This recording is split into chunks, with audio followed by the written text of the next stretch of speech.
स्वागत है आपका आज की न्यूज़ 2 नवंबर 2023 में। न्यूज़ टुडे 2 नवंबर 2023 विज़न आईएएस की ये पहल है। बहुत खूबसूरत पहल है ये, ठीक है। कितनी मेहनत करते हैं ये, और मेहनत करके ये प्रतिदिन की जो खबर है उसे महत्वपूर्ण अतिरिक्त खबरों के साथ अतिरिक्त अपने इनपुट्स इसमें जोड़ करके तैयार करते हैं। और इस तरह से रेडीमेड कंटेंट को अगर हम नहीं पढ़ पाएंगे और अपनी तरफ से चीज़ें बना करके हम मेहनत कर के तैयार कर ही नहीं पाते हैं, तो फिर हमारे लिए चिंता का विषय है। तो इसलिए इस न्यूज़ को पढ़ते हैं। न्यूज़ टुडे 2 नवंबर 2023। पहली न्यूज़ है, ग्वालियर और Kozhikode UNESCO creative cities network UCCN में शामिल हुए।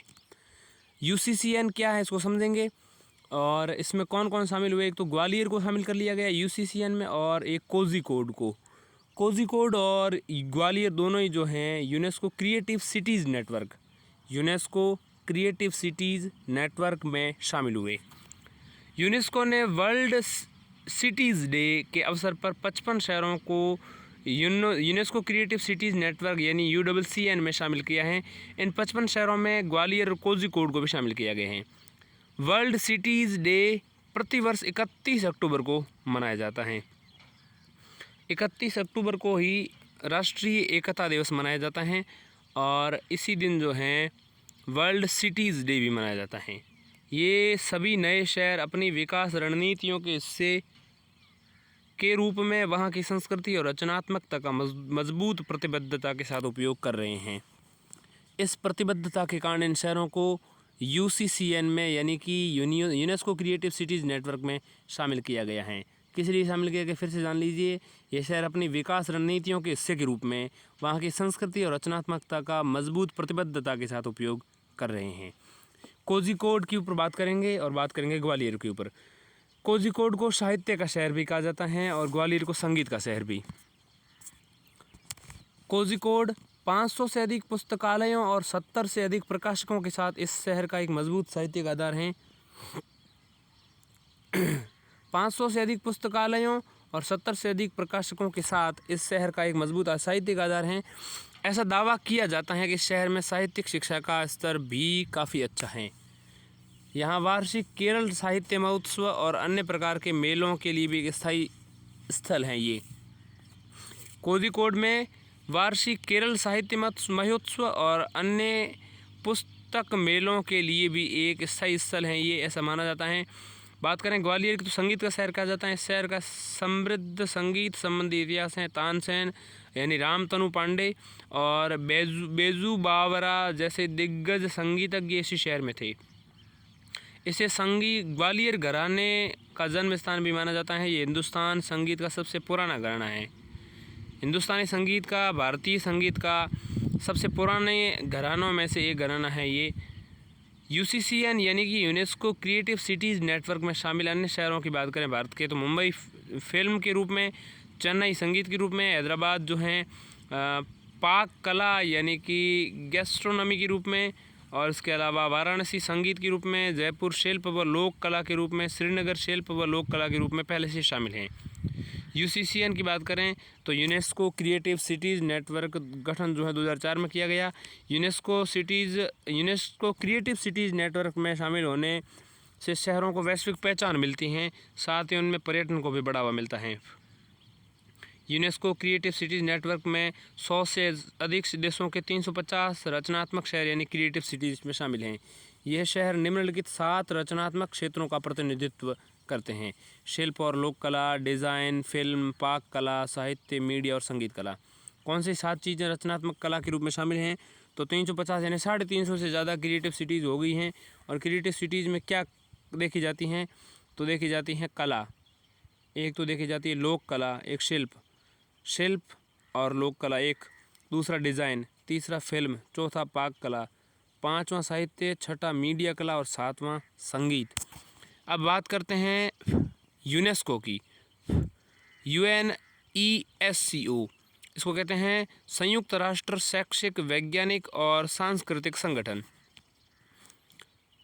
United Nations Educational, Scientific and Cultural Organization. शैक्षिक, वैज्ञानिक और सांस्कृतिक। शैक्षिक भी हैं, वैज्ञानिक भी है और सांस्कृतिक भी हैं। यानी शिक्षा की बात करेंगे, विज्ञान की बात करेंगे और साथ में संस्कृति की भी बात करेंगे। तो शैक्षिक, वैज्ञानिक और सांस्कृतिक संगठन है संयुक्त राष्ट्र का। तो United Nations Educational, Scientific and cultural जो हैं ऑर्गेनाइजेशन है यूनेस्को। इसका हेडक्वार्टर यूनेस्को का जो है वो फ्रांस में है। उत्पत्ति 1945 में इसकी की गई थी। यूनेस्को की यूनाइटेड नेशंस बना था, उसी में बना दिया इसको। उद्देश्य क्या है? शिक्षा, विज्ञान, संस्कृति, संचार एवं सूचना के माध्यम से शांति की संस्कृति का निर्माण करना और गरीबी का उन्मूलन करना, सतत विकास और अन्य सांस्कृतिक संवाद में योगदान देना। सदस्यता की बात करें तो यूनेस्को के 194 देश सदस्य हैं, 12 एसोसिएट सदस्य इसमें हैं। अन्य पहलों की बात करें तो universal copyright convention 1952, man and biosphere programme 1971, विश्व विरासत अभिसमय यानी कन्वेंशन 1972 और 2003 का अमूर्त सांस्कृतिक विरासत की सुरक्षा के लिए अभिसमय यानी कन्वेंशन 2003 का। बात करते हैं दूसरी खबर की, वो है भारतीय रिजर्व बैंक यानी reserve bank of India RBI सीमा पार भुगतान लेन देन की सुविधा प्रदान करने वाली संस्थाओं को विनियमित करेगा, ये खबर है। तो आरबीआई जो है सीमा पार जो भी भुगतान लेन देन की संस्थाएं हैं अब उनको विनियमित करने की बात कर रहा है।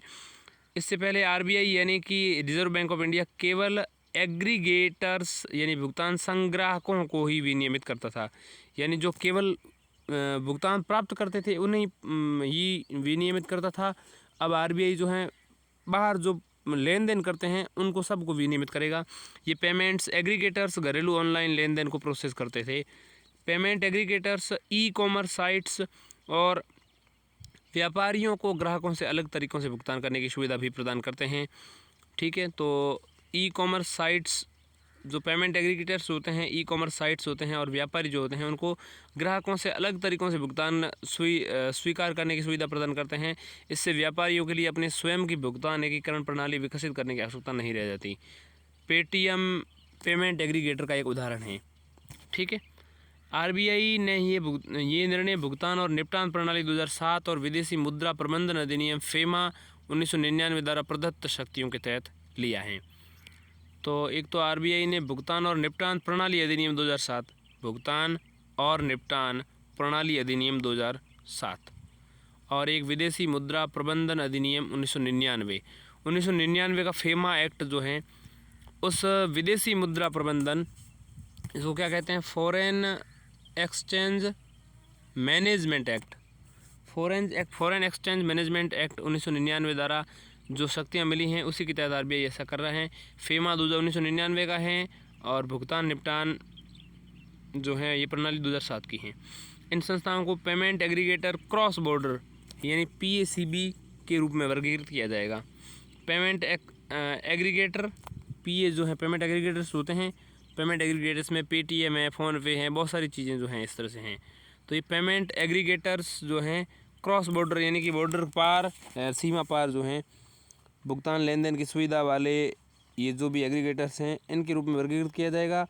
पीएसीबी जो हैं पेमेंट एग्रीगेटर क्रॉस बॉर्डर, इनके द्वारा प्रोसेस किए जाने वाले आयात व निर्यात लेन देन के मामले में खरीदी व बेची जाने वाली प्रति यूनिट वस्तुओं सेवाओं का अधिकतम मूल्य जो है वो यहाँ पर 25 लाख रुपए होगा। तात्पर्य यह है कि पेमेंट एग्रीगेटर क्रॉस बॉर्डर यानी कि जो ये पीएसीबी हैं अधिकतम 25 लाख रुपए मूल्य तक के लेन देन को ही प्रोसेस कर सकेंगे। सीमा पार भुगतान ऐसे वित्तीय लेन देन को कहा जाता है जहां भुगतानकर्ता और प्राप्तकर्ता अलग अलग देशों में मौजूद होते हैं। इसमें थोक खुदरा भुगतान के साथ साथ विप्रेषण यानी रेमिटेंस को भी शामिल किया जाता है। सीमा पार भुगतान का महत्व देखें।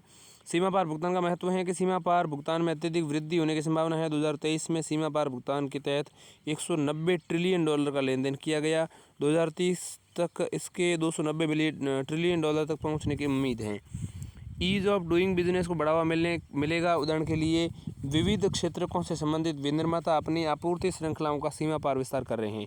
लेन देन में आसानी, उदाहरण के लिए प्रवासी अंतर्राष्ट्रीय विप्रेषण सुविधाओं के माध्यम से सरलता से अपने मूल देश में विशेषकर परिवारों को धन भेज सकते हैं। इसके अलावा वैश्वीकरण, इससे अंतर्राष्ट्रीय व्यापार और ई कॉमर्स क्षेत्र को बढ़ावा मिल रहा है। ऐसे में इनके समझ चुनौतियाँ क्या है और इनकी सीमा पार जो भुगतान है उसको सुविधाजनक बनाने के लिए भारत सरकार ने या सरकार ने कौन कौन से कदम उठाए हैं। चुनौतियाँ ये हैं कि वित्तीय डेटा के मानकीकरण का अभाव है। ठीक है, तो मानकीकरण करना जरूरी है, स्टैंडर्डाइजेशन करना जरूरी है। सुरक्षा संबंधी जोखिम जैसे मनी लॉन्ड्रिंग, आतंकवाद का वित्त पोषण इसमें शामिल हो सकते हैं। ऐसे में ये चिंता का विषय है और इसको आरबीआई के अंडर अब कर दिया जाएगा। अलग अलग देशों में सीमा पार भुगतान संबंधी विनियम भी अलग अलग हैं, ये भी एक चुनौती है। ठीक है, अब हम बात करते हैं सीमा पार भुगतान को सुविधाजनक बनाने के लिए सरकार द्वारा उठाए गए कदम। पहला है पेमेंट्स विजन 2025, दूसरा है यूपीआई प्रणाली और तीसरा है एनआईपीएल, जिसको हम क्या कहते हैं, एनआईपीसी यानी इंटरनेशनल पेमेंट्स लिमिटेड जो है उसने एनआईपीएल ने अलग अलग देशों में विविध पहले आरंभ की, जैसे भीम, यूपीआई, क्यूआर, ये सब चीज़ें समझते हैं। देखिए पहली जो कदम है, पहली जो कोशिश है वो है विज़न पेमेंट्स 2025। तो पेमेंट्स विजन 2025, आरबीआई ने पेमेंट्स विजन 2025 दस्तावेज जारी किया है। इसका लक्ष्य सीमा पार भुगतानों को प्रोत्साहित करने से संबंधित भारत के प्रयासों का लाभ उठाना है। ये सीमा पार भुगतान को बढ़ावा देने के लिए G20 के केंद्रीय विचार के अनुरूप हैं। यूपीआई प्रणाली, अन्य देशों में यूपीआई प्रणाली के उपयोग की सुविधा प्रदान करने के लिए द्विपक्षीय समझौते किए गए हैं। उदाहरण के लिए सीमा पार भुगतान हेतु संयुक्त अरब अमीरात ने यूपीआई भुगतान प्रणाली को स्वीकार किया है। सिंगापुर के पे नाउ के साथ यूपीआई को जोड़ा गया है। इसके अलावा एनआईपीएल ने अलग अलग देशों एनआईपीएल जो है उसने अलग अलग देशों में ये पहले शुरू की हैं, विविध पहले आरंभ किए हैं। इन पहलों का उद्देश्य क्या है? व्यापारिक प्रतिष्ठानों पर भीम यानी कि BHIM और यूपीआई क्यूआर की सीमा पार स्वीकृति को सक्षम बनाना है। अगली खबर की बात करें तो भारत और बांग्लादेश के प्रधानमंत्रियों ने बांग्लादेश में 3 विकास परियोजनाओं का संयुक्त रूप से उद्घाटन किया। भारत और बांग्लादेश प्रधानमंत्री ने, भारत और बांग्लादेश के प्रधानमंत्री की बात करेंगे, भारत और बांग्लादेश की भी बात करेंगे। समझते हैं ये क्या जो हैं परियोजनाएं शुरू की गई हैं। ये भारत से वित्तीय सहायता प्राप्त परियोजनाएं हैं। ये परियोजनाएं निम्नलिखित हैं। पहला, खुलना मोंगला पोर्ट रेल लाइन, खुलना मोंगला पोर्ट रेल लाइन परियोजना। दूसरी जो है वो है मैत्री सुपर थर्मल पावर की यूनिट 2 और तीसरी है Akhaura Agartala cross border rail link. समझते हैं तीनों को। पहला है खुलना मोंगला पोर्ट रेल लाइन। इस परियोजना के तहत बांग्लादेश के मोंगला पत्तन से मौजूद खुलना नेटवर्क जोड़ा गया है। खुलना रेल नेटवर्क को बांग्लादेश के मोंगला पत्तन से जोड़ा गया है, इसलिए खुलना और मोंगला को रेल पोर्ट लाइन से जोड़ा गया है। इसके लिए ब्रॉड गेज रेल मार्ग का निर्माण किया गया है। मोंगला पत्तन बांग्लादेश का दूसरा सबसे बड़ा पत्तन है। इस नेटवर्क का Petrapole cross border rail link के माध्यम से भारत तक भी विस्तार हुआ है। मैत्री सुपर थर्मल पावर की यूनिट 2, ये विद्युत संयंत्र खुलना बांग्लादेश में स्थापित हैं। दूसरी जो पहल है वो है मैत्री सुपर थर्मल पावर यूनिट 2। यह विद्युत संयंत्र जो हैं वो खुलना में विद्यमान है, बांग्लादेश में स्थापित हैं। इस यूनिट के चालू होने से बांग्लादेश की ऊर्जा सुरक्षा में बढ़ोतरी होगी। गौरतलब है कि वर्तमान में बांग्लादेश भारत से बिजली आयात करता है। ठीक है, इस परियोजना को Bangladesh India friendship power company private limited यानी कि BIFPCL कार्यान्वित कर रही हैं। ठीक है, बांग्लादेश इंडिया यानी BI बांग्लादेश इंडिया, फ्रेंडशिप यानी F, पावर यानी P, कंपनी यानी C और लिमिटेड यानी L। तो Bangladesh India friendship power company limited PCL, तो BIF बांग्लादेश इंडिया फ्रेंडशिप और पावर कंपनी लिमिटेड यानी PCL। ये BIFPCL भारत की NTPC लिमिटेड और बांग्लादेश पावर डेवलपमेंट बोर्ड के बीच एक संयुक्त उपक्रम है। अखौरा अगरतला तीसरी की बात करें तो Akhaura Agartala cross border rail link, ये रेल मार्ग बांग्लादेश को त्रिपुरा से जोड़ता है। ठीक है, इस नए क्रॉस बॉर्डर रेल लिंक से कोलकाता के त्रिपुरा कोलकाता से त्रिपुरा 10 घंटे में पहुंचा जा सकता है। अभी इस यात्रा में 38 घंटे लगते हैं। इससे भारत के पूर्वोत्तर राज्यों में वस्तुओं के परिवहन में सुधार होगा। ठीक।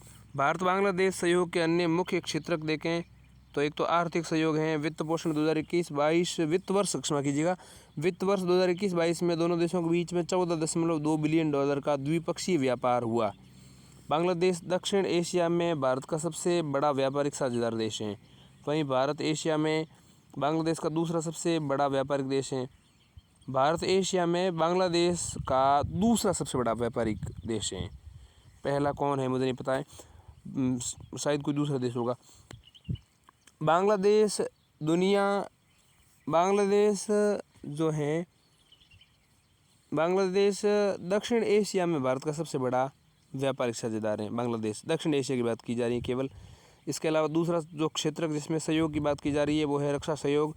दोनों देशों के बीच वार्षिक रक्षा संवाद, सैन्य अभ्यास जैसे संप्रीति और मिलन, ये दोनों भारत बांग्लादेश के बीच होते हैं, आयोजित किए जाते हैं। लोगों के बीच आपसी संपर्क बनाने के लिए शुरू की गई पहलों में एक तो बॉर्डर हाट शुरू किए गए हैं।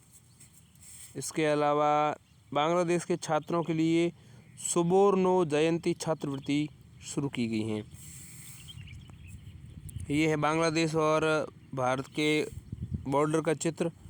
इधर पश्चिम बंगाल है और इधर जो है असम, त्रिपुरा, मेघालय और ये सारे क्षेत्र जो हैं आते हैं। न्यू सेक्शन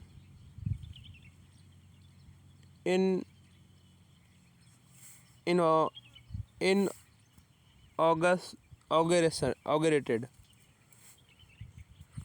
अगली खबर की बात करते हैं। केंद्र सरकार पशुधन से जुड़ी योजनाओं की निगरानी के लिए राष्ट्रीय स्तर के पर्यवेक्षक नियुक्त करेगी। केंद्र सरकार पशुधन से जुड़ी योजनाओं की निगरानी के लिए राष्ट्रीय स्तर के पर्यवेक्षक यानी कि नेशनल लेवल, क्या कह सकते हैं, पर्यवेक्षक को NLM नियुक्त करेगी। ठीक। राष्ट्रीय स्तर के पर्यवेक्षक सरकार द्वारा नियुक्त थर्ड पार्टी जैसे स्वतंत्र पर्यवेक्षक होंगे। ठीक। सरकार व्यक्तियों के साथ साथ संस्थानों को भी राष्ट्रीय स्तर के पर्यवेक्षक नियुक्त कर सकती हैं। राष्ट्रीय स्तर के पर्यवेक्षक की आवश्यकता क्यों है? सरकार राष्ट्रीय स्तर के पर्यवेक्षक की नियुक्ति इसलिए करती है ताकि योजनाओं को लागू करते समय कार्यान्वयन एजेंसियों के समक्ष आने वाली तकनीकी बाधाओं को दूर किया जा सके। राष्ट्रीय स्तर के पर्यवेक्षक ये निर्धारित करेंगे कि क्या योजना के तहत पैरावेट्स तकनीशियनों किसानों को प्रोत्साहन वितरण किए गए हैं, क्या उत्पन्न डेटा अपलोड किया गया है। निम्नलिखित योजनाओं के लिए राष्ट्रीय स्तर के पर्यवेक्षक यानी कि नेशनल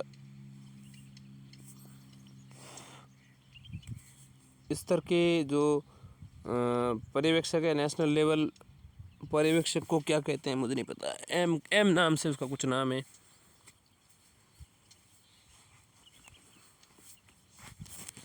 NLM इसको लिखा गया राष्ट्रीय स्तर के पर्यवेक्षक को, नेशनल लेवल M। तो NLM की नियुक्ति की जाएगी निम्नलिखित योजनाओं के लिए: राष्ट्रीय पशुधन मिशन, राष्ट्रीय गोकुल मिशन, राष्ट्रीय डेयरी विकास कार्यक्रम, पशुधन स्वास्थ्य एवं रोग नियंत्रण कार्यक्रम। इन सब के लिए केंद्र सरकार ने पशुधन से जुड़ी योजनाओं की निगरानी के लिए राष्ट्रीय स्तर के पर्यवेक्षक की बात की गई है। कौन कौन सी योजना इसके अंतर्गत आती हैं? तो राष्ट्रीय पशुधन मिशन जो है इसके अंतर्गत आता है। इस मिशन में कुक्कुट, भेड़, बकरी, सूअर पालन एक क्षेत्र में उद्यमिता विकास एवं नस्ल सुधार पर ध्यान केंद्रित किया गया है। साथ ही इसमें पशु आहार और चारे की गुणवत्ता बढ़ाने पर भी बल दिया गया है। राष्ट्रीय गोकुल मिशन RGM, इस मिशन को देशज गोवंशीय नस्लों के विकास और संरक्षण के लिए शुरू किया गया है। राष्ट्रीय डेयरी विकास कार्यक्रम, इसे दूध और दुग्ध उत्पादों की गुणवत्ता बढ़ाने और संगठित दुग्ध वितरकों से दूध की खरीद को प्रोत्साहित करने के लिए शुरू किया गया है। पशुधन स्वास्थ्य और रोग नियंत्रण कार्यक्रम ये भी शुरू किया गया है। ठीक है, पशुधन रोग नियंत्रण और स्वास्थ्य कार्यक्रम, ठीक है, LH&DCP रोगों की रोकथाम के लिए टीकाकरण कार्यक्रम, पशु चिकित्सकों के क्षमता निर्माण आदि माध्यम से पशुओं को स्वास्थ्य सुधार। तो कौन कौन सी योजना? एक तो पशुधन मिशन NLM, ठीक, NLM राष्ट्रीय पशुधन मिशन। इसके अलावा RGM यानी कि राष्ट्रीय गोकुल मिशन।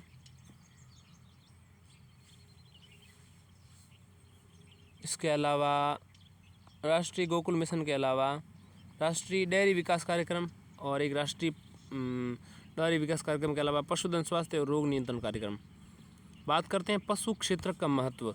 कृषि में इसका योगदान जो है 2014-15 में 24.32% था। 24 यानी लगभग 24% मान लें आप, 14-15 की बात हो रही है। 20-21 तक आते आते 30% क्षमा कीजिएगा, 30.87 लगभग 30% यानी 6% की वृद्धि लगभग देखने को मिली है। इस क्षेत्र में 14-15 से लेकर के जो है 2020-21 के बीच में जो है 7.93% स्थिर कीमतों पर वार्षिक वृद्धि देखी गई है। इसके अलावा पशुधन क्षेत्रक ने 2020-21 में कुल सकल मूल्यवर्धन, ठीक है, कुल सकल मूल्यवर्धन ग्रॉस वैल्यू एडेड जो है उसमें 6.32% का योगदान दिया था। सकल मूल्यवर्धन में 6.32% का योगदान जो है 2020-21 में इन पशुधन क्षेत्र से मिला है। अब हम बात करते हैं अगली खबर की, वो है United kingdom artificial intelligence safety summit में आर्टिफिशियल इंटेलिजेंस यानी AI पर दुनिया के पहले समझौते ब्लेचली घोषणा पत्र पर हस्ताक्षर किए गए हैं। क्या है United kingdom AI safety summit और क्या है ब्लेचली घोषणा पत्र? बात करते हैं United kingdom AI safety summit. और इस समिट में, इस शिखर सम्मेलन में यहाँ पर एक समझौते पर हस्ताक्षर किए गए हैं जो AI यानी आर्टिफिशियल इंटेलिजेंस से जुड़ा हुआ है। और इस घोषणा पत्र का नाम है ब्लेचली घोषणा पत्र। ब्लेचली घोषणा पत्र। घोषणा पत्र का नाम शिखर सम्मेलन के आयोजन स्थल ब्लेचली पार्क के नाम पर रखा गया है, इसलिए इसका घोषणा पत्र का नाम भी ब्लेचली घोषणा पत्र हो गया। ब्लेचली, वहाँ पर एक पार्क था, वहाँ पर ये जो है समिट हुई। ब्लेचली पार्क द्वितीय विश्व युद्ध के दौरान ब्रिटेन के कोड ब्रेकिंग केंद्र के रूप में प्रसिद्ध था। सेकेंड वर्ल्ड वॉर जो थी ना, उसके समय ये ब्रिटेन के कोड ब्रेकिंग केंद्र, ब्रिटेन में एक कोड ब्रेकिंग केंद्र के रूप में प्रसिद्ध था। इस घोषणा पत्र पर, इस समझौते ज्ञापन पर यूरोपीय संघ EU और 28 अन्य देशों ने हस्ताक्षर किए हैं, ठीक। इन देशों में भारत, संयुक्त राज्य अमेरिका, यूनाइटेड किंगडम, चीन, फ्रांस, सऊदी अरब और संयुक्त अरब अमीरात इसमें शामिल हैं। 28 अन्य देशों में कौन कौन? भारत भी शामिल हैं, यूनाइटेड किंगडम तो है ही है, और संयुक्त राज्य अमेरिका भी हैं, USA, चाइना है, फ्रांस है, सऊदी अरेबिया है और यूनाइटेड अरब अमीरात भी इसमें शामिल हैं, UAE। दक्षिणी कोरिया अगले 6 माह में एक मिनी वर्चुअल AI शिखर सम्मेलन की मेज़बानी करेगा। घोषणा पत्र के मुख्य बिंदुओं पर नज़र डालें तो मानव कल्याण को बढ़ाने में AI की क्षमता के साथ साथ AI द्वारा उत्पन्न जोखिमों यानी फ्रंटियर AI जो है उनकी भी पहचान की गई है। फ्रंटियर AI अत्यधिक सक्षम फाउंडेशन जनरेटिव AI मॉडल्स हैं, खतरनाक क्षमता वाली हो सकती हैं जो सार्वजनिक सुरक्षा के समक्ष गंभीर जोखिम पैदा कर सकती हैं। AI मॉडल्स के इरादतन दुरुपयोग से बहुत अधिक जोखिम उत्पन्न हो सकते हैं। साथ ही मानवीय इरादों के विपरीत नियंत्रण की स्थिति में ऐसे अनजाने जोखिम उत्पन्न हो सकते हैं जिनके परिणाम अप्रत्याशित होंगे। ये मुद्दे अभी अनसुलझे हैं क्योंकि AI की क्षमताओं को अभी भी पूरी तरह से समझा नहीं गया है। यही कारण है कि इनका पूर्वानुमान लगाना कठिन है। चूँकि ऐसे जोखिम स्वाभाविक रूप से अंतर्राष्ट्रीय प्रकृति के होते हैं, इसलिए इनसे निपटने के लिए अंतर्राष्ट्रीय सहयोग की ज़रूरत है। इसके लिए कंपनियों, नागरिक समाज और शिक्षा जगत सभी भागीदारों को समन्वित रूप से कार्य करने की आवश्यकता होगी। जोखिमों को कम करने के लिए बनाया जाने वाला एजेंडा सभी देशों की साझी वैज्ञानिक समझ तथा जोखिम शमन आधारित नीतियों के निर्माण पर केंद्रित होगा। आलोचना की बात करें तो मजबूत प्रतिबद्धताओं का अभाव है, इसलिए इस समिट की आलोचना हुई है और ठोस उपायों की कमी भी इसमें आलोचना का मुख्य बिंदु बनी है। अगली खबर की बात करें 2 नवंबर की अगली खबर है, भारतीय वैज्ञानिकों के अनुसार निकट भविष्य में भारतीय नदी द्रोणियों इंडियन रिवर बेसिन्स जो हैं IRB जो हैं इनमें हाइड्रो क्लाइमेट की चरम घटनाएं बढ़ जाएंगी और बढ़ जाएंगी। तो भारतीय वैज्ञानिकों ने जो भारतीय नदी प्रणालियां हैं उनमें रिवर बेसिन्स जो हैं IRB जो भी उनमें हाइड्रो क्लाइमेट की चरम घटनाएं और बढ़ जाएंगी ऐसी बताई हैं खबर। वैज्ञानिकों ने हाइड्रो क्लाइमेट की चरम घटनाओं का परीक्षण करने के लिए coupled model inter comparison project 6 यानी CMIP 6 के प्रयोगों से अर्थ सिस्टम मॉडल्स यानी ESM और सिमुलेटेड वर्षण यानी कि प्रिसिपिटेशन के लिए हाई रेजोल्यूशन क्लाइमेट मॉडल उपयोग किया है।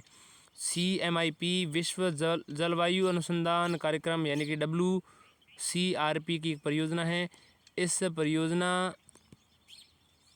यह परियोजना अंतर्राष्ट्रीय विज्ञान परिषद, मौसम विज्ञान संगठन यानी कि WMO और यूनेस्को के अंतर सरकारी समुद्र विज्ञान आयोग द्वारा प्रायोजित हैं।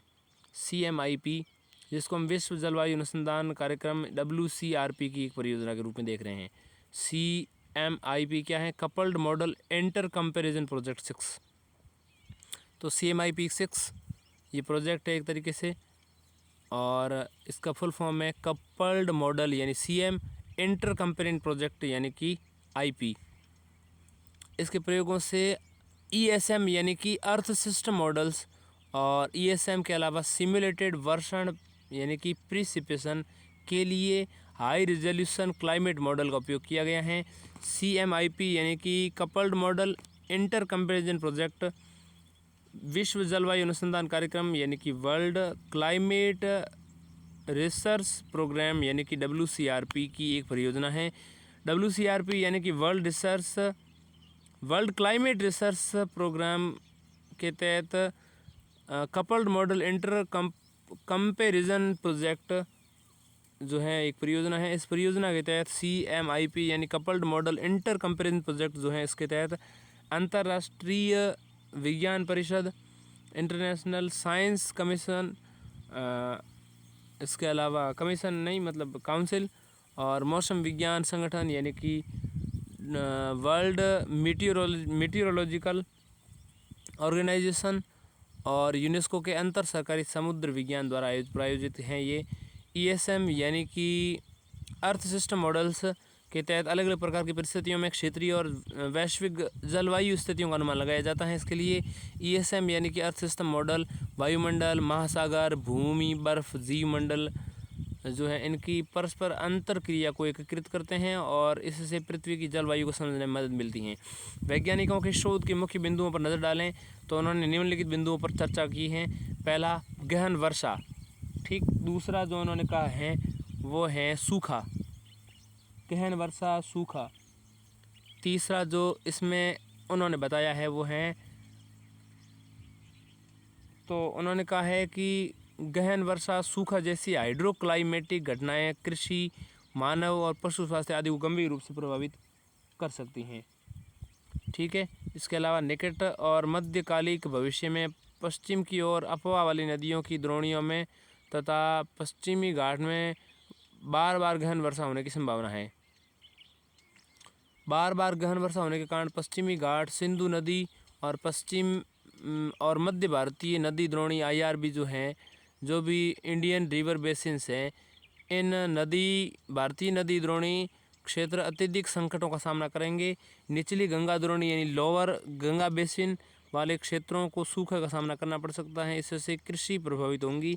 पश्चिम की ओर अफवाह वाली नदियों की द्रोणियों में स्थित मुंबई और पुणे जैसे शहर पर शहरी बाढ़ का अधिक खतरा होगा। वैज्ञानिकों की मुख्य सिफारिशें देखें तो शहरी बाढ़ की संभावना वाले हॉटस्पॉट की पहचान करने की आवश्यकता है। इससे नदी द्रोणी के अनुसार उचित जलवायु अनुकूलन और शमन रणनीतियाँ तैयार करने में मदद मिलेंगी। अधिशेष जल या कम जल की स्थितियों से निपटने के लिए रणनीतियाँ तैयार करनी चाहिए। यह शोध विज्ञान एवं प्रौद्योगिकी विभाग यानी कि department of science and technology के जलवायु परिवर्तन कार्यक्रम के तहत समर्थित था। Department of science and technology यानी DST का जलवायु परिवर्तन कार्यक्रम देखें तो department of science and technology DST संधारणीय हिमालयी पारिस्थितिकी तंत्र के लिए राष्ट्रीय मिशन और राष्ट्रीय जलवायु परिवर्तन रणनीति मिशन का समन्वय करता है। ये मिशन जो हैं दोनों ही मिशन का नाम है संधारणीय हिमालयी पारिस्थितिकी तंत्र के लिए राष्ट्रीय मिशन और राष्ट्रीय जलवायु परिवर्तन रणनीतिक ज्ञान मिशन। ये मिशन जलवायु परिवर्तन क्षेत्र से संबंधित मुद्दों पर भारत की मिशन और प्रौद्योगिकी क्षमताओं को मजबूत करने पर केंद्रित हैं। ये मिशन जलवायु परिवर्तन पर राष्ट्रीय कार्य योजना यानी कि NAPCC के तहत 8 मिशनों में से हैं। ठीक है, जलवायु परिवर्तन पर राष्ट्रीय कार्य योजना नेशनल एक्ट प्रोग्राम या राष्ट्रीय act policy for climate change. इसके तहत 8 मिशनों में से ये हैं NAPCC यानी कि नेशनल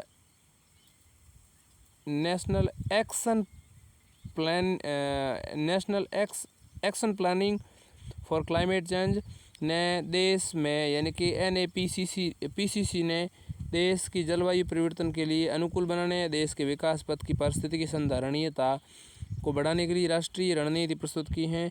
NAPCC के तहत 6 मिशन हैं। 6 मिशनों में है संवर्धित ऊर्जा दक्षता के लिए राष्ट्रीय मिशन, सतत पर्यावास पर राष्ट्रीय मिशन, राष्ट्रीय हरित भारत मिशन, राष्ट्रीय जल मिशन, संधारणीय कृषि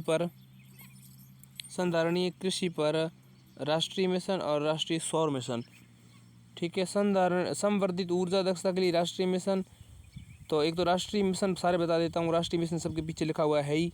तो संवर्धित ऊर्जा दक्षता के लिए सतत पर्यावास पर राष्ट्रीय हरित भारत मिशन। ठीक, इसके अलावा राष्ट्रीय जल मिशन, इसके अलावा संधारणीय कृषि पर राष्ट्रीय मिशन और राष्ट्रीय सौर मिशन। ये सारे मिशन जो हैं NAPCC के तहत 6 मिशन आते हैं। NAPCC यानी कि जलवायु परिवर्तन पर राष्ट्रीय कार्य योजना, तो नेशनल एक्शन प्लानिंग या national action plans for climate change. सुर्खियों की बात करते हैं 2 नवंबर की, तो पहली सुर्खी है कर्मचारी भविष्य निधि संगठन EPFO। EPFO ने 71वां स्थापना दिवस मनाया है। कर्मचारी भविष्य निधि संगठन, ठीक, एम्प्लॉइज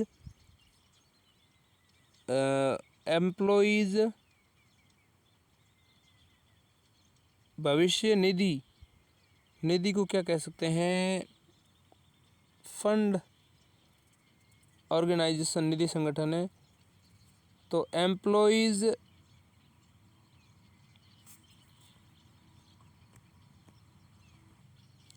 EPFO ने अपना 71वां स्थापना दिवस मनाया है। कर्मचारी भविष्य निधि संगठन इसको कहते हैं, ऑर्गेनाइजेशन है ये। एम्प्लॉइज प्रो फंड ऑर्गेनाइजेशन कह सकते हैं इसको। पी का मतलब मुझे नहीं पता है। EPFO जो कर्मचारी भविष्य निधि संगठन है, ये एक वैधानिक निकाय है, विधि के द्वारा बना हुआ है। इसका गठन कर्मचारी भविष्य निधि और प्रकीर्ण उपबंध अधिनियम 1952 के तहत किया गया था।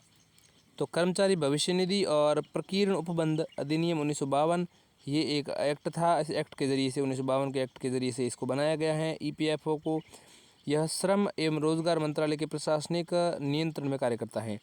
यह अनिवार्य भविष्य निधि, बुनियादी पेंशन योजना, दिव्यांगता, मृत्यु की स्थिति में आश्रित जन बीमा हितलाभ योजना का प्रबंधन करता है।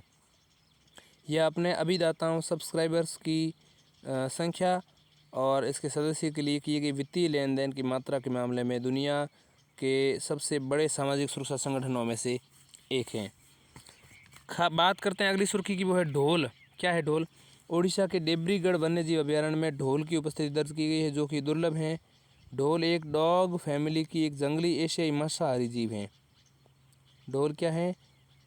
डॉग फैमिली की एक जंगली एशियाई मांसाहारी जीव है। वन्य पारिस्थितिकी तंत्र में शीर्ष शिकारी के रूप में महत्वपूर्ण भूमिका निभाता है।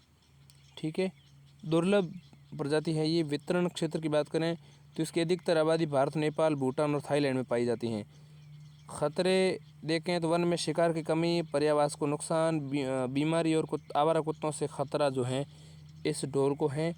International union for conservation of nature जो है इसने एंडेंजर्ड यानी कि संकटग्रस्त प्रजाति के रूप में बताया हुआ है। संरक्षण की बात करें तो वन्य जीव संरक्षण अधिनियम 1972 की अनुसूची 2 के तहत संरक्षित हैं। इसके संरक्षण के लिए भारत द्वारा शुरू की गई पहले ढोल संरक्षण प्रजनन कार्यक्रम चलाया जा रहा है। अगली सुर्खी की बात करें तो वो है प्रवर्तन मामलों में सहयोग पर वैश्विक सम्मेलन। तो प्रवर्तन मामले जो हैं, एनफोर्समेंट जो केसेज हैं,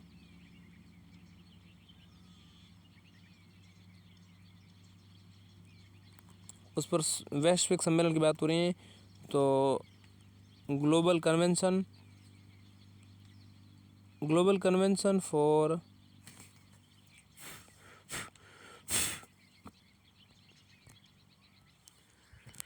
प्रवर्तन मामलों में सहयोग पर वैश्विक सम्मेलन हुआ है। हाल ही में नई दिल्ली में प्रवर्तन मामलों में सहयोग पर वैश्विक सम्मेलन का पहला सम्मेलन जो है आयोजित हुआ है। इस सम्मेलन का आयोजन राजस्व आसूचना निदेशालय ठीक DRI ने किया था। इस सम्मेलन, जिसको हम प्रवर्तन मामलों में सहयोग पर वैश्विक सम्मेलन कह रहे हैं, इस सम्मेलन में चर्चा के मुख्य बिंदु थे नशीले पदार्थों तथा मनी लॉन्ड्रिंग और कीमती धातुओं व रक्षा सहित प्रतिबंधित या जिन पर रोक लगी हुई ऐसी वस्तुओं की सीमा पार तस्करी के बीच संबंध। इस सम्मेलन में सीमा पार से होने वाले अपराधों के खिलाफ लड़ाई में सीमा शुल्क प्रशासन, अंतर्राष्ट्रीय संगठनों और कानून प्रवर्तन एजेंसियों के बीच में सहयोग बढ़ाने पर बल दिया गया है। DRI भारत में शीर्ष तस्करी रोधी एजेंसी हैं। ये केंद्रीय अप्रत्यक्ष कर और सीमा शुल्क बोर्ड वित्त मंत्रालय के अधीन कार्य करती हैं। DRI जो है वित्त मंत्रालय के अधीन कार्य करती हैं। भारत में शीर्ष तस्करी रोधी एजेंसी हैं ये DRI, जिसको हम राजस्व आसूचना निदेशालय कहते हैं।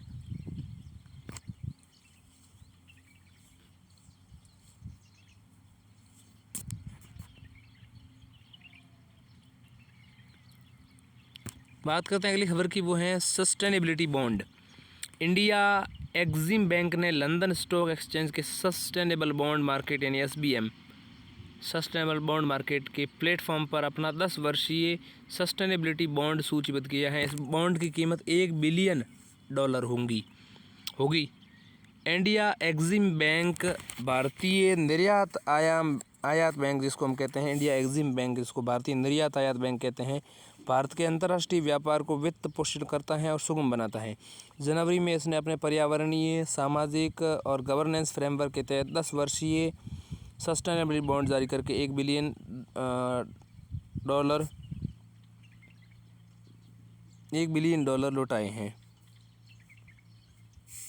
जुटाए हैं मतलब। सस्टेनेबिलिटी बॉन्ड यानी कि SAB जिसको हम कहते हैं, उसको विशेष रूप से पर्यावरणीय और सामाजिक रूप से उत्तरदायी पहलों के लिए धन एकत्रित करने हेतु डिज़ाइन किया गया है। इस बॉन्ड को सस्टेनेबिलिटी बॉन्ड में ग्रीन और सोशल बॉन्ड दोनों की विशेषताएं शामिल हैं। जून 2022 तक सस्टेनेबिलिटी बॉन्ड मार्केट $2.9 ट्रिलियन तक पहुंच गया था। अगली खबर की बात करते हैं, चुनावी बॉन्ड योजना। सुप्रीम कोर्ट ने 5 न्यायाधीशों की संवैधानिक पीठ ने टिप्पणी की है कि चुनावी बॉन्ड योजना चयनात्मक अनामता यानी सिलेक्टिव एनोनिमिटी से ग्रस्त हैं। कुछ लोगों की सूचनाएं बाहर आ सकती हैं, जबकि कुछ नाम के मामले में नहीं आ सकती। इसके कारण यह योजना पूर्णतः इन्फॉर्मेशन ब्लैक होल बन गई है। सूचनाएं बाहर ही नहीं आ सकती। चयनात्मक अनामता में चंदा देने वाले चुनावी बॉन्ड खरीदने के लिए बड़ी राशि निवेश करने के बजाय अलग अलग खरीदारों से छोटी छोटी राशि के बॉन्ड एकत्र कर सकते हैं। सत्तारूढ़ दल के लिए विपक्षी दलों के मिले चुनावी चंदे की जानकारी प्राप्त करना आसान होता है।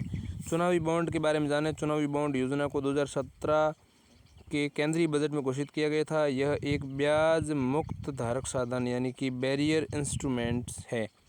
भारतीय स्टेट बैंक इनकी बिक्री के लिए अधिकृत एकमात्र बैंक है।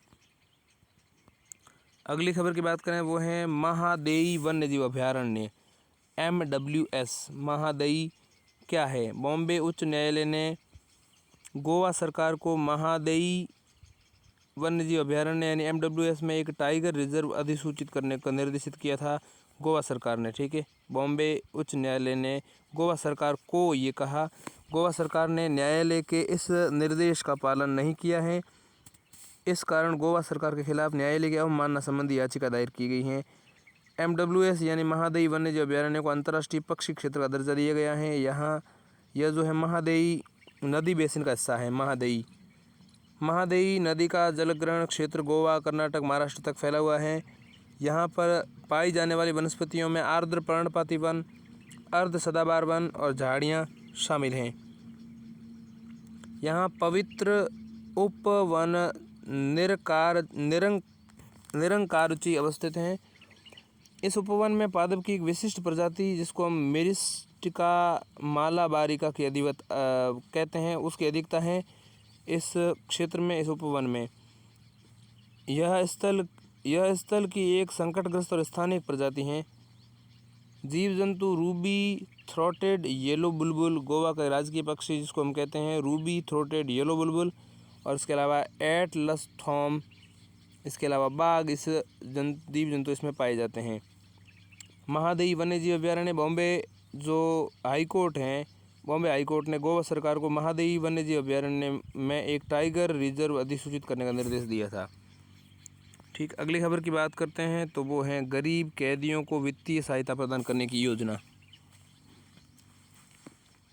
केंद्रीय गृह मंत्रालय ने, ठीक है, सेंट्रल होम मिनिस्ट्री जो है, उसने राज्यों से वंचित कैदियों के लिए केंद्रीय योजना के लाभार्थियों की सूची तैयार करने को कहा है। राज्यों से कहा है ऐसा। योजना के बारे में जानें। गरीब कैदियों के लिए सहायता प्रदान करने की योजना में, तो इस योजना का उद्देश्य गरीब कैदियों को जेल से बाहर आने में मदद करना है। इस योजना के तहत लाभ प्राप्त करने के लिए पात्र कैदियों की पहचान करने की जिम्मेदारी राज्यों और केंद्र शासित प्रदेशों की है। केंद्र सरकार प्रत्येक विचाराधीन कैदी को जुर्माना भरने के लिए 40,000 रुपये तक की वित्तीय सहायता देगी।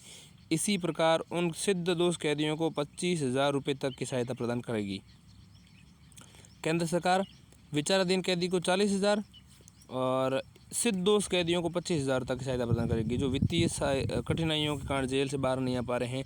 भ्रष्टाचार निवारण अधिनियम, गैरकानूनी गतिविधियां रोकथाम अधिनियम UAPA, narcotics drugs and psychotropic substance यानी NDPS एक्ट के तहत अन्य गंभीर अपराधों के आरोपी इस योजना के पात्र नहीं होंगे।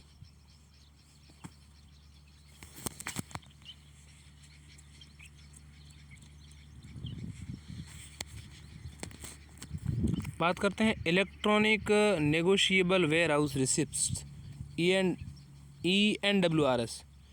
NWR जिसको हम क्या कहते हैं, नेगोशिएबल वेयर हाउस रिसिप्ट्स।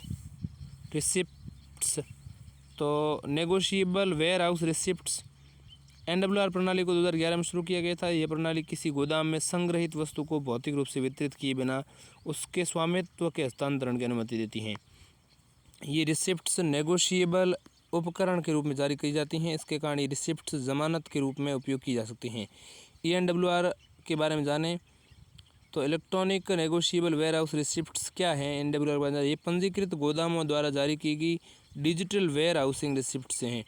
इसे warehouse development and regulatory authority यानी कि WDRA विनियमित करती हैं। WDRA एक सांविधिक निकाय है। ठीक है, इस NWR प्रणाली को 2011 में शुरू किया गया था। ये प्रणाली किसी गोदाम में संग्रहित वस्तु को भौतिक रूप से वितरित किए बिना उसके स्वामित्व के हस्तांतरण की अनुमति देती हैं। इसके अलावा online real time record keeping को केंद्रीकृत करने में मदद करती हैं। रिकॉर्ड के आसानी से हस्तांतरण को प्रोत्साहित करती हैं।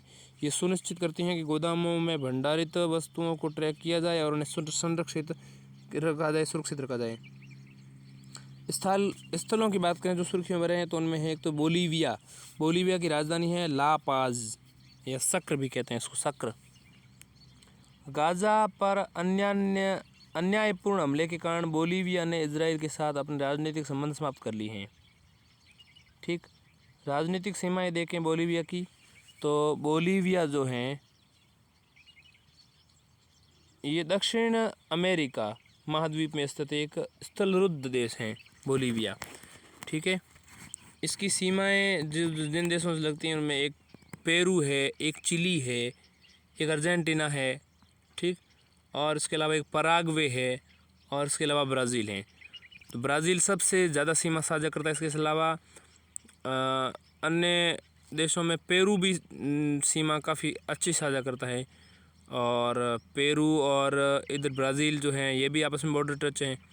पेरू, फिर ब्राज़ील, फिर अर्जेंटीना, और फिर चिली, और फिर पराग्वे, इस तरह के देश जो हैं बोलीविया के आसपास हैं। बोलीविया की राजधानी जैसे बताया मैंने ला पाज, LAPAZ, ला पाज है।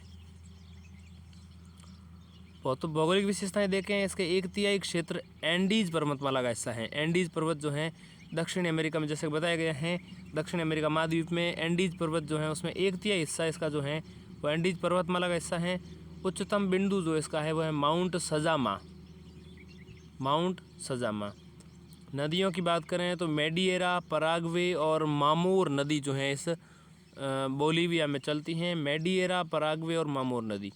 झील की बात करें तो टिटिकाका दक्षिणी अमेरिका में ताज़े पानी की सबसे बड़ी झील है।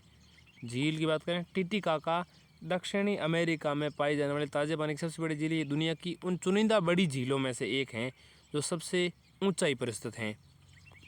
ठीक है, धन्यवाद।